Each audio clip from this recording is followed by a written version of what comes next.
Hello, Helen. I am so excited to have Helen Tremethick with us today. She's a regenerative business designer and holistic business coach, and I'm going to ask her what that is in a moment.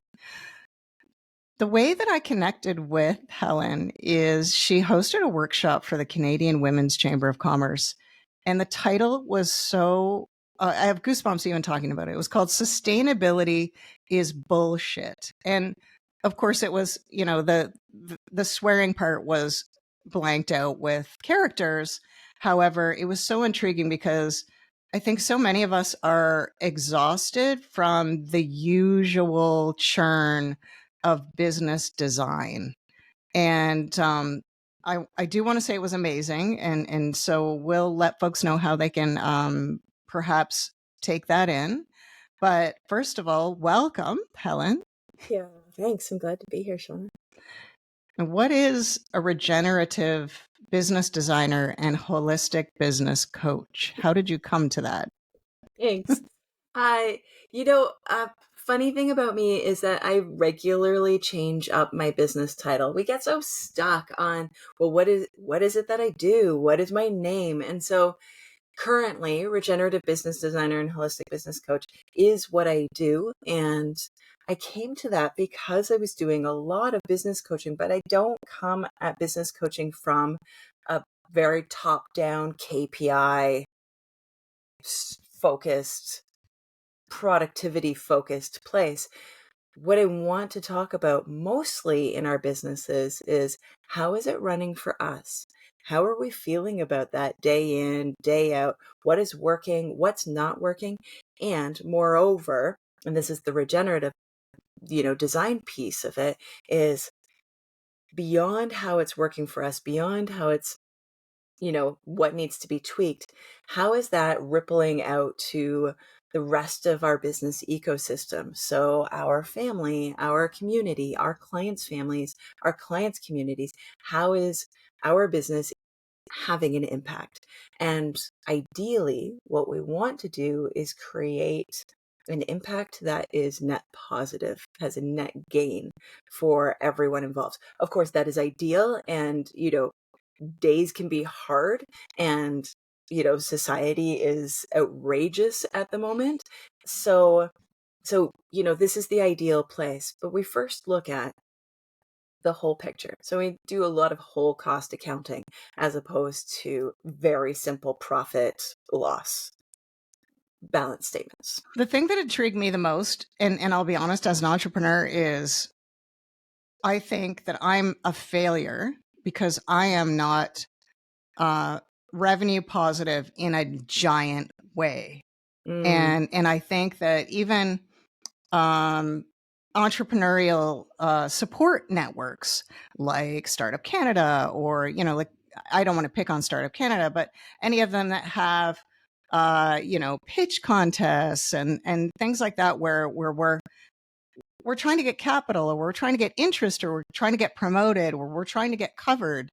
And always it goes to, they sold 1 million products, or they have a gazillion clients, or, they cleared $500,000 last year. And those things are still a measure of our societal success, quote unquote. And so your approach was refreshing because it is not just about that. And you are actually changing the conversation. How are you doing that? Thank you.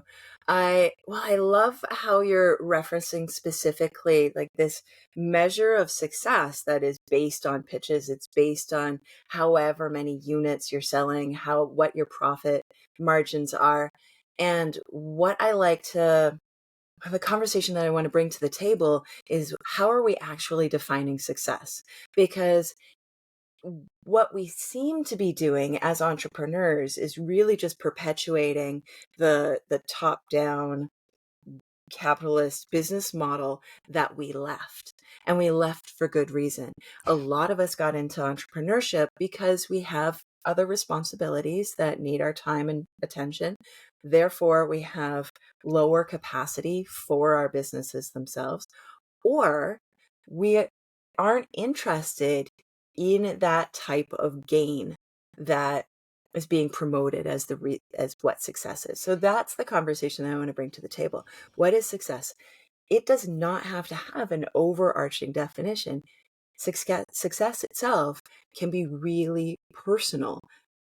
So, my definition of success includes a lot of time to be with my family. It means taking my kid to karate multiple times a week. That means leaving the office early. It means I just came in to this call because I really needed to go in and inspect my beehives. We'll talk about rural living later, but that is a real factor that I wanted to build into my business. And I help my clients define what they feel success would be. And then we base it on that, not necessarily 8 figures. If you want to get to 6, 7, 8 figures, we can talk about that. But if 8 figures is your goal, then chances are I'm not your business coach. What I want to talk to you about is, did you make that dance recital? Are you caring for your parents, and are you able to show up for them in the way that you want to? Parents or children. This is the real conversation, because this is the real life, and not some, I sold 1 million units in the last 6 weeks.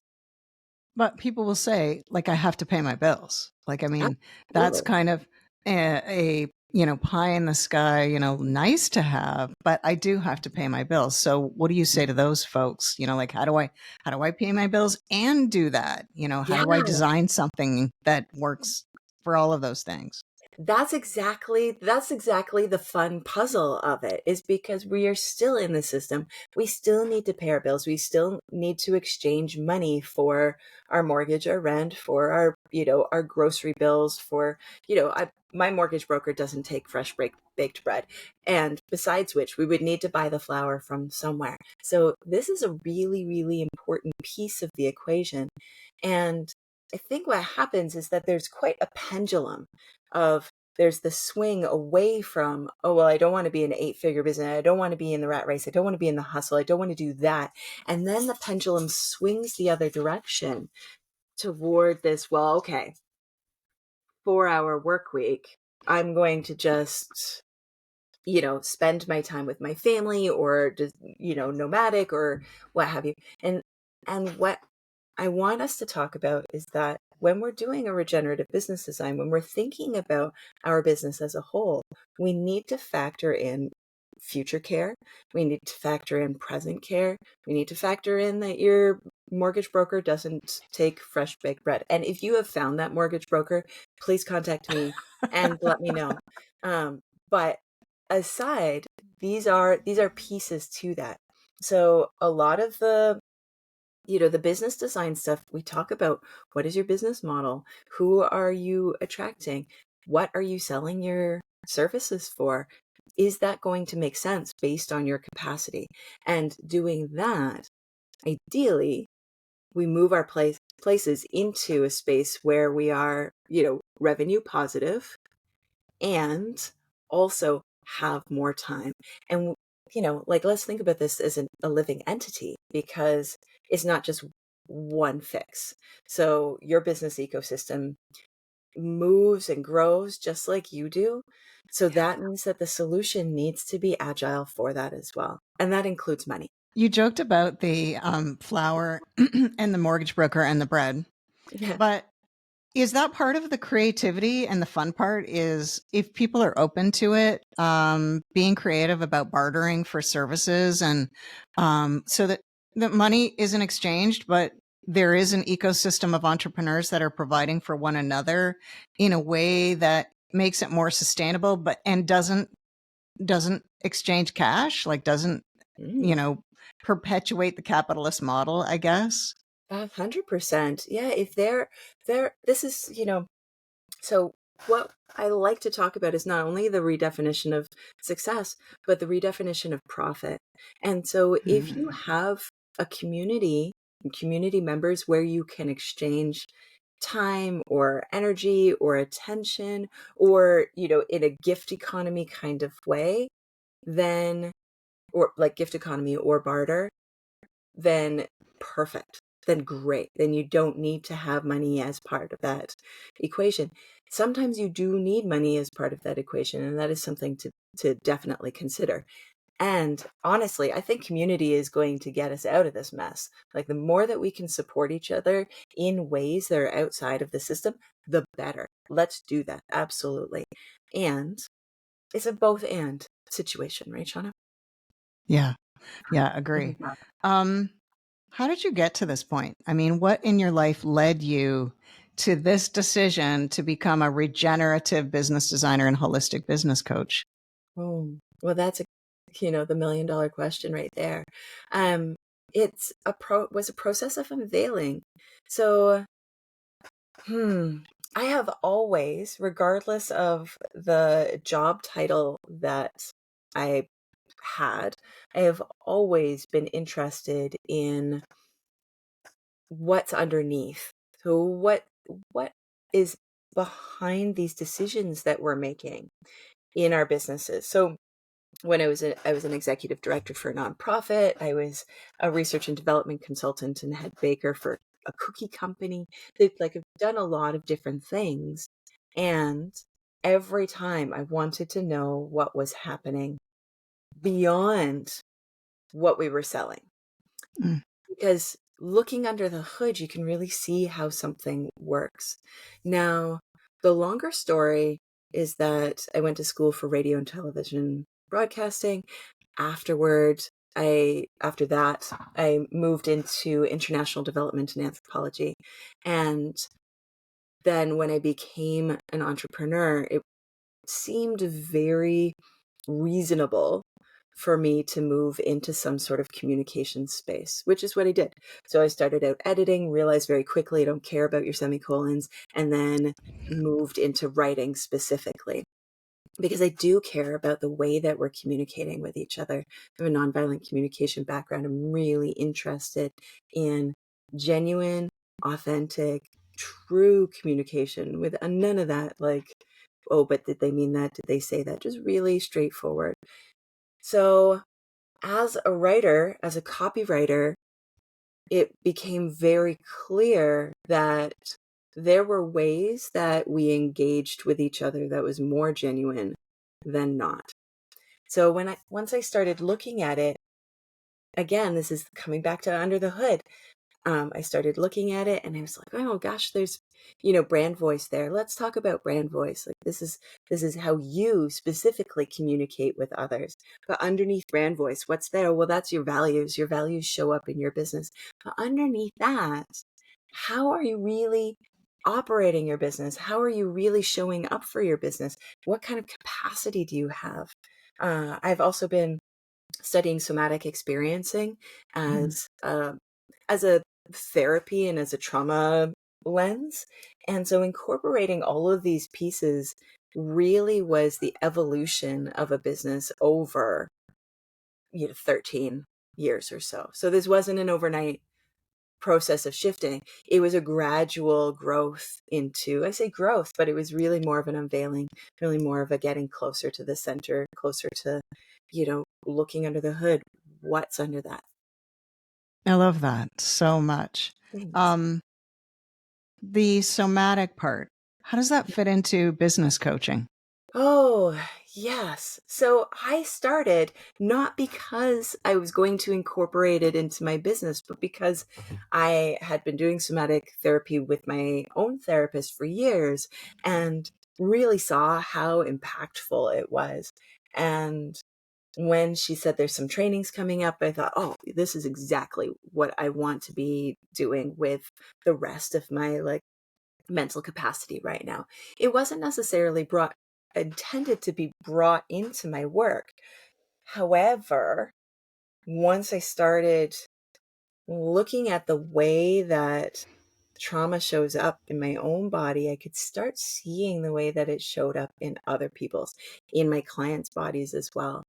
And as entrepreneurs, we bring a lot of ourselves and our stories, bad or good, to our businesses. When we have the opportunity to reorient to the room, reorient to our bodies, really explore what's happening and what's showing up in ourselves, we become better at understanding the nuances behind the decisions we make. And then we create choice points for ourselves. Does this decision make sense for me? Is this aligned with what I really want? Or am I perpetuating an old habit, or an old story that may or may not be serving me? So somatic therapy gives us a choice point. I'm not a therapist. I don't go deep into people's trauma, although somatic therapy is wonderful for trauma. And if Yeah. you're listening and thinking about seeing a therapist, please, like, a somatic therapist is just a beautiful way of approaching our childhood experiences, our generational experiences. But for me, we stay on this space of, what feels aligned, what feels not aligned. How do I know that? How does that show up? And in turn, that makes us better decision makers for this growing entity that is our business. I love that you've brought it into the business world because Mhm. I am a firm believer in it. I have had the benefit of it. And I think, I truly believe that any trauma from your ancestors is blocked or held in your body, in your DNA, until someone has the courage to feel it. And Yeah. so it continues until, a lot of people, I would say now, are awakening to that, Mhm. and feeling it for generations of people, and then trying to, overcome that as a business owner, but showing up in an old story. Yeah, I just, it's just so revolutionary. I'm very, very supportive of everything that you're talking about, and very excited for you and inspired. Mhm. Um, we both live rurally. We do. So we have the rural experience. We're rural entrepreneurs and we live in a rural space.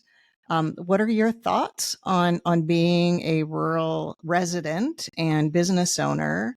What have you found are the benefits and maybe sometimes challenges? Yes, great question. I love living rurally. We live on a 3-acre permaculture farm. We are located really just right in smack dab in the middle of the foot that is Ontario. We're about 40 minutes from Lake Erie. We're about 40 minutes from Lake Huron. We're in a really great space. The soil is very deep here, and we have the real privilege to be growing roots in a place that is quiet and really supportive of our growth. So, huge benefits. We're in the tropics of Canada here. So, huge benefits are long growing seasons that include fruit trees. And, we were harvesting greens all year round, even in the winter this year. We had a very mild winter, but it allowed us to really like lean into those perennial greens. I love that so much. I love that before this call, I could go and inspect my beehives and see how they're doing, um, and then come in and have a conversation with you. It's really the best of both worlds in that way, for sure. I think where I struggle is, well, I would say there are two primary challenges. Living rurally is not easy. There are a lot of responsibilities and there are a lot of things that go sideways. We had a big storm a couple of days ago that brought water into our basement. Thankfully, it's not a finished basement, but it did mean that, all of a sudden, that was the priority, and other things that we thought were priorities had to be put aside. Um, you know, Animals die, crops fail, Mm. weather changes. These are like the realities of living rurally that are unexpected. And, we need to be agile and responsive. So it's a beautiful thing, but it's also a challenging thing. I would say the other challenge I have is, I find that it's a bit tricky, hmm, to be somebody with my political gender ideologies in a very rural conservative space. So I do find myself in conversation with my community in very challenging ways sometimes. And I do actually believe that the vast majority of people want the same things. We want our kids to be safe. We want them to be healthy. We want our air to be clean and our water to be clean. And we have different ways of thinking that that is the solution to get there. Or we have learned from generations past that that is the way and haven't taken the time or haven't had the impetus to think differently. I do hope that along with this collective waking up that is happening in our society, that that will have a bit of a snowball effect here in rural Canada. I have yet to experience that. And so I would say that's a real challenge, but with both of those challenges there, I'm up for facing them. I've experienced them, and I've spoken to many folks who have experienced challenges simply because they're not what the community is used to. It doesn't matter what that is, Yeah. but whatever the community has not seen or embraced in the past, for whatever reason, there is resistance.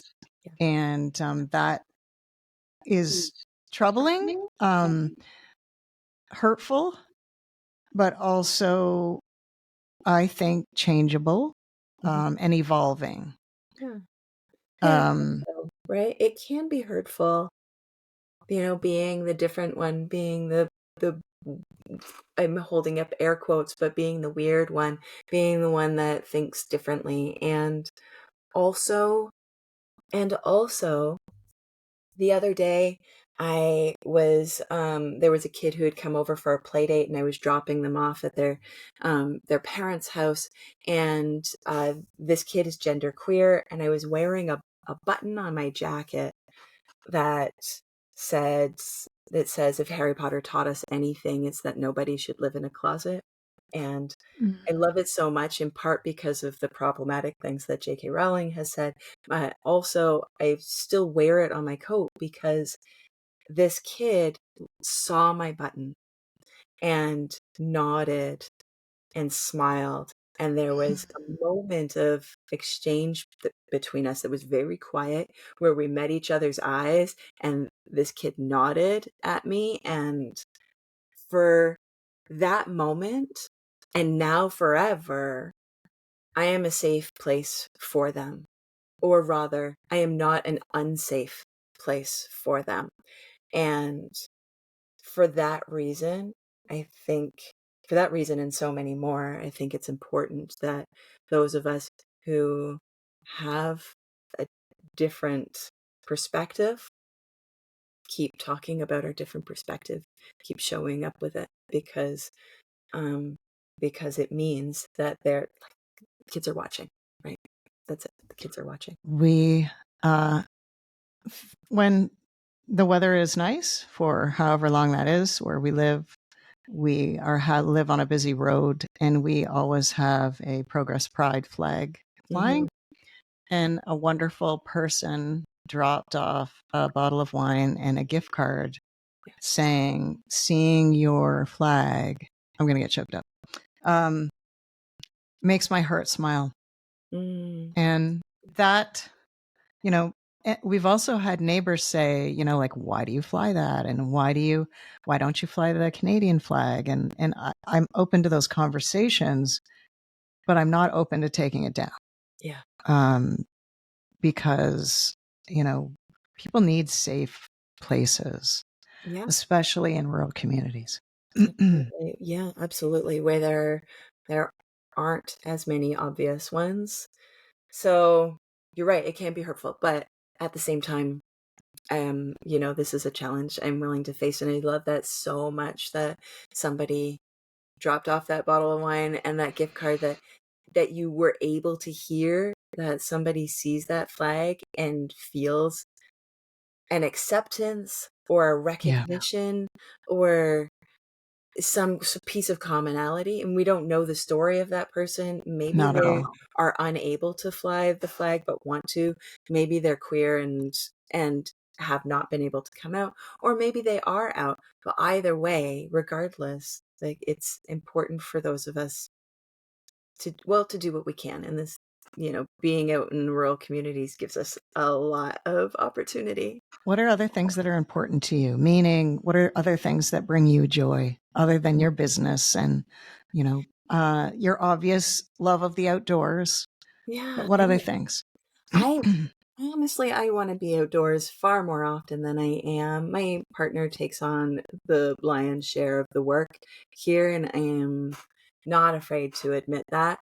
But I do love being out there, and I love the hands in the earth. Um, I have like designs to do really weird art with the skeletons that we find on the property and on neighboring properties. So Who cool. knows what will happen with that, but it even the idea brings a little bit of joy, you know. Um I also really love, I mentioned that I take my kid to karate multiple times a week. It's really beautiful to be parenting in this time where things are changing, things are different, and like, what a gift that is to be able to have the opportunity to show up differently for our young ones. That brings me a lot of joy as well. And then I'm surrounded by animals here. We haven't had one in a long time, but we often will have a feral cat come by who I will woo so that we can get them snipped and then Mm. homed if possible. So we do a little bit of feral cat stuff. And gosh, it's just like, Shauna, honestly, like, what brings me joy? I have a beautiful existence, and maybe this is where the somatic piece comes in, like the opportunity to take a moment and feel grateful. I get that a lot, and that is such a gift. You belong to a motorcycle club, I think, right? That you wanted to talk Oh, about? I so the motorcycle club, the Love and Badassery Motorcycle Club, isn't a motorcycle club. It was a placeholder name for my membership community. So we meet twice a week, and we talk about business, we talk about lives, we talk about everything going on in between. We do hot seat coaching, and and then inside the HQ is a bunch of resources, a bunch of courses, all sorts of things to help you run your business in your way. We also do guest experts throughout the summertime and quarterly planning. There are tiered levels of support so that people can get in on a relatively low tier and still gain the benefits of being there. And the reason why it's called the Motorcycle Club is because I wanted something that recognized that a lot of the time we are alone or alone-ish Yeah. on these adventures that we go on, the self-employment adventure. And it's really nice to have a place where you can stop and share and ask questions about your map, find direction, really just find some camaraderie in I try to make it as non-hierarchical as possible. And still, it's still, because it's my space, there's still an element of that where I bring a coaching element to it. But it's a beautiful thing. And I'm really blessed by the members that make the space what it is. So I'll send you the link for it. It is a lovely, lovely gift of a service. The Love and Badassery Motorcycle Club. And you don't need to know how to ride a motorcycle in order to be there, because it's all virtual. And we get to show up wholly as entrepreneurs the way that we are. So actually, we met yesterday, as by this recording. And, when we did our check in, somebody was like, I'm not feeling great. I'm feeling really insecure. I'm feeling not confident, no direction at all in my business. And so we talked about that. Like we really centered that space. Somebody else was like, can we take a look at my sales page? And we're like, yes, absolutely. So we do the tactical, but we also do a lot of that really holism place. And I think that that's really important, especially now. Like I said earlier, like community is what's going to bring us through this mess. So this is an entrepreneurial community, Yeah. and it's for everyone, right? Like anyone and everyone. Yep, absolutely. Okay.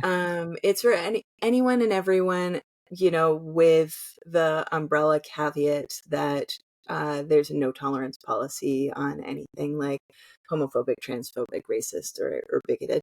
And Yeah. and when I say no tolerance, I mean that invites a conversation. We don't just like slam the door on your way out, but Yeah. it does invite a conversation. But in order for us, similar to what we were saying about, um, showing up for the kids, that in order for people to have safe spaces, not everyone can be welcome. And Mm. so as long as there are people who, abide by that mutual respect, then yes, absolutely. We have entrepreneurs who have been in business for over 20 years, and we have entrepreneurs who've been in business for 3. It really runs the gamut. I will include that in the show notes so folks can get in touch with you for sure. And let's leave folks with a little bit of advice. We started with, what is a regenerative business designer? And somebody who's an entrepreneur listening, or somebody who maybe has an idea and wants to start something. What's your advice to someone who's just struggling with fitting into the capitalist idea of what success looks like, and really the statistics of, and that's another thing, I should quantify it by the capitalist statistics that we hear about how many businesses are successful, in air Mhm. quotes. And that is discouraging, especially for woman identifying, non-binary, queer, anyone diverse. Mhm. It's troubling and scary. So what's your advice? Yeah, thanks. I mean, it's not the be all and end all. There's no like quick fix. Like if you are part of the global majority, if you are, if you experience like historical or current oppression, those are real factors that are going to play into the results in your business, and that is shitty and true. Yeah. And I would say, as entrepreneurs, one of the greatest gifts that we can give ourselves, first and foremost, is to connect to our bodies so that we know what's true and what's not true for us. So, how does not true show up? How does not aligned show up? How does true and aligned and exciting show up? And I don't mean, oh, this is scary, this is new, when I say not aligned. And that's also a really good piece to find. What feels scary and new versus what feels not aligned, not for me. That can get muddled inside our bodies. So when we start creating that clarity of conversation for ourselves, it becomes much easier to make decisions for life, for business, for everything. And there's a lot of self permission and self compassion that comes with that as well. So I'd say, first and foremost, this is a huge self care piece that isn't, here's a business hack right now. Honestly, this is such a gift to give yourself as an entrepreneur, is to become quiet and learn what your body is saying and how it's communicating with you. So I'd say one, that's one.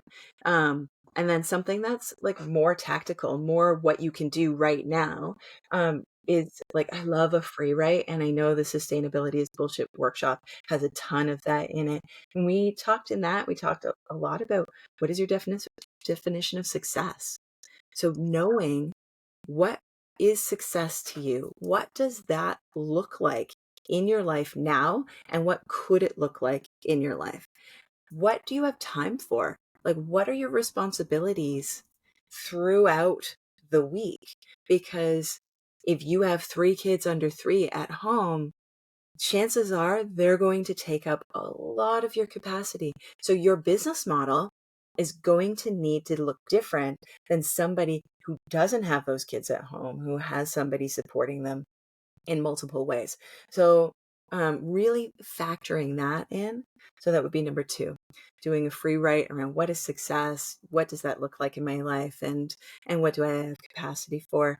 And then the third thing is that this is like, keep your eyes on your page. There will be definitions of what is successful, what is not, would, oh, well, only 1 in 5. Enough of that. This is your business, your way, your life. The way that we are going to disrupt things is through redefining everything according to what makes sense for us. Lean into your community, lean into what you know. Don't compare yourself to goals that you don't actually even have. And mic drop. That is a perfect way to end. So again, folks can connect with you. I will put all of your information in the show notes, but is there a website that they can visit to just find out more information about you and your Sure. business? Thanks. I'm at HelenTremethick.com. I'm at Helen Tremethick everywhere. You can find me there on LinkedIn, on Instagram, on Facebook. I'm even on TikTok, although I haven't done anything there. But so I'm at Helen Tremethick everywhere. If you want to download a quick freebie of like what you need to focus on for your business right now, you can go to bit.ly/beyond sustainable. Again, that'll be in the show notes. And I'll also leave you with a link to my schedule. If you want to hop on a conversation, have a little chat, not a sales chat, it'll be like, let's get to know each other. And then if you have questions about the way I work, that's an opportunity to ask. And I'll leave that with you too, Shauna. Thank you so much, Helen. I could speak with you for hours, but we both have days to get to. So I very much appreciate your time today. Thank you so much. I appreciate yours.